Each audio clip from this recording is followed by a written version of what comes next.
ஸ்டாலின் அப்பா, என்ன பாருங்க, இதோ இங்கே இறந்து கிடக்கிறேன். என் அம்மாவின் மனம் தவிக்கிறது ஸ்டாலின் அப்பா.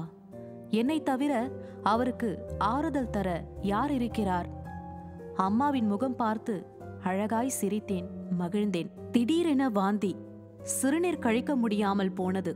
தாங்க முடியவில்லை. அம்மா கதறி மருத்துவரை அணுகினார். அங்கே பல அம்மாக்கள் என் அம்மாவை போல கதறினார்கள்.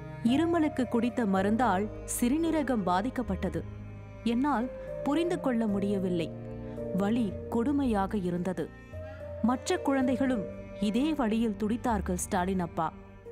டாக்டர் கொடுத்த மருந்தால் இப்படி ஆனது என்றார்கள்.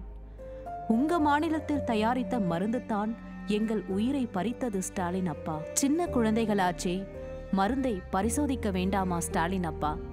இப்போ பாருங்க எங்க நிலைமைய. அழுது தவிக்கிறோம். என் அம்மா என்னை கட்டிப்பிடித்து கதறுவதை பார்த்தேன். அம்மாக்களின் அழுகை உங்களுக்கு புரியவில்லையா ஸ்டாலின் அப்பா?